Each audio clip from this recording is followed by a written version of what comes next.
Добар ден, ученици!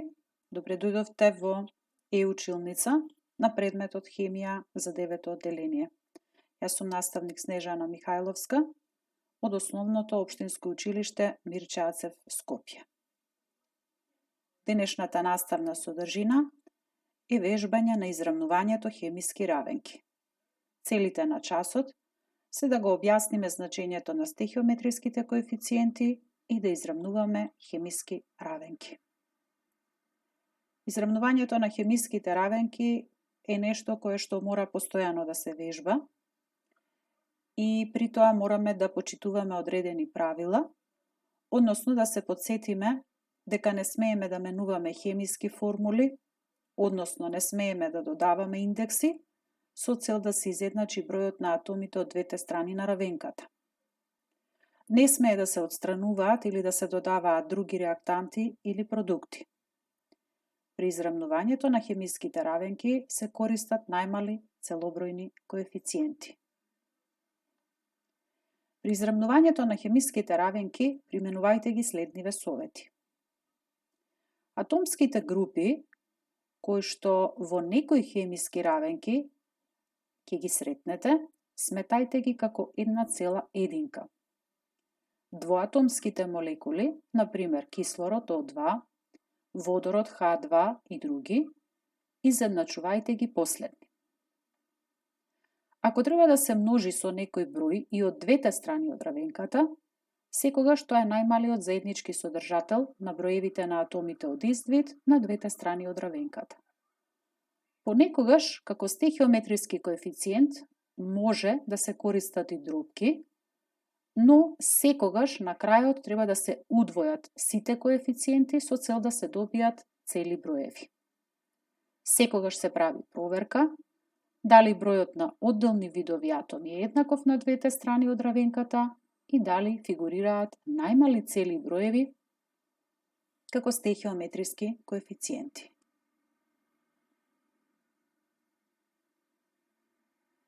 Да го разгледаме изедначувањето на хемиските равенки преку примери.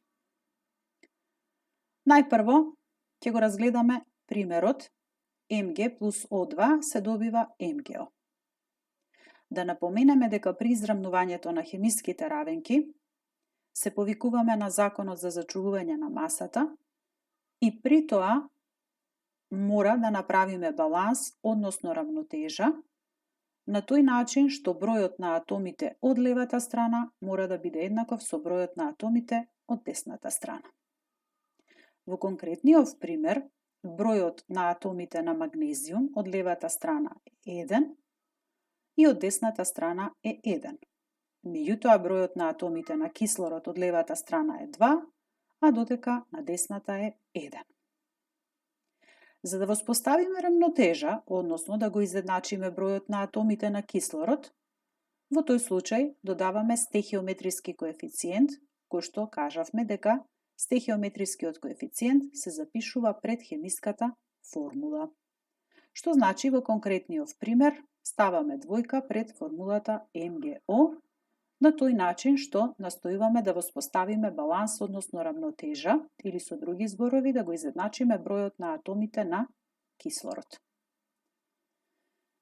Сега ситуацијата е следна. Бројот на атоми на магнезиум од левата страна е 1, додека пак на магнезиумот од десната страна е 2. Бројот на атомите на кислород го изедначивме. Сега продолжуваме со изедначување, на тој начин што треба да го изедначиме бројот на атомите на магнезиум од левата и од десната страна и за таа цел ставаме двојка како стехиометриски коефициент пред магнезиумот од левата страна со цел да воспоставиме баланс, односно рамнотежа и на тој начин да ја изедначиме хемиската равенка. Сега состојбата е следна. Бројот на атоми на магнезиум од левата страна е 2 и од десната е 2.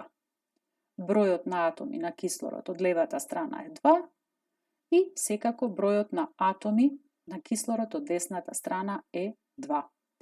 Да напоменам дека Во овој случај, двојката како стехиометриски коефициент која што е запишана пред формулата МГО е стехиометриски коефициент кој што се однесува и за магнезиумот и за кислородот.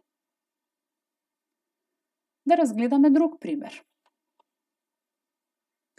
N2 плюс H2 се добива NH3. Да видиме каква е состојбата. Бројот на атоми на азот од левата страна е 2, од десната 1.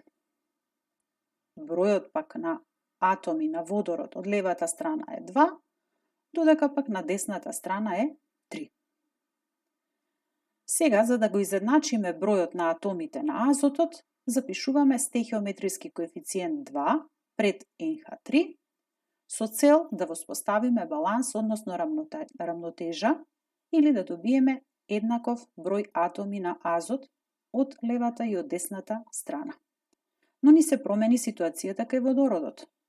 Зошто? Затоа што двојката која што ја напишавме овде како стехиометриски коефициент, всушност важи и за водородот.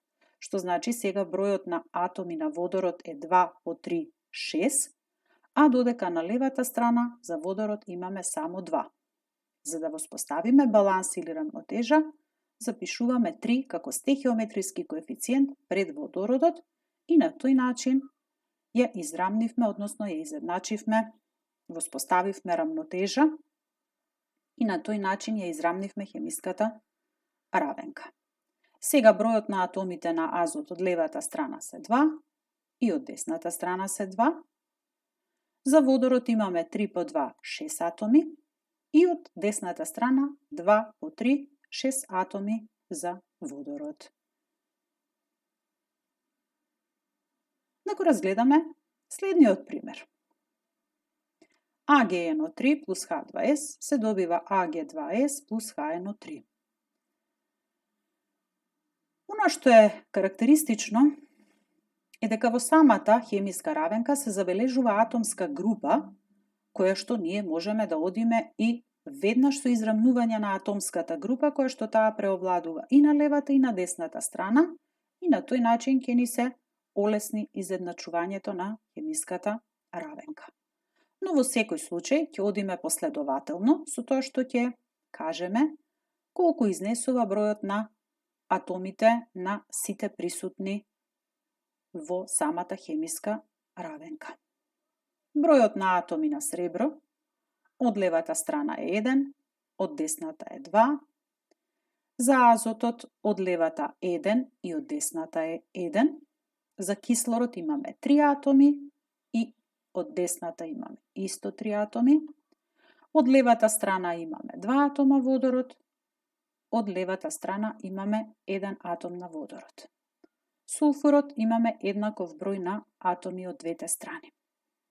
Ќе започнеме најпрво со изедначување на среброто, затоа што овде имаме 1 атом на сребро, а овде имаме 2 атома на сребро. И пишуваме двојка како стехиометриски коефициент пред AgNO3.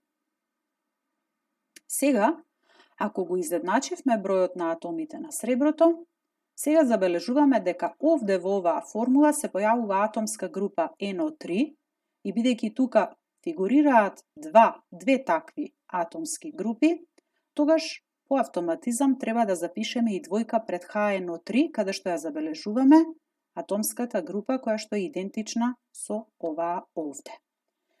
Се промени состојбата со бројот на атомите, со тоа што кај среброто бројот на атомите се изедначи, меѓутоа имаме промена, се разбира, кај бројот на атомите кај азот и кај кислород.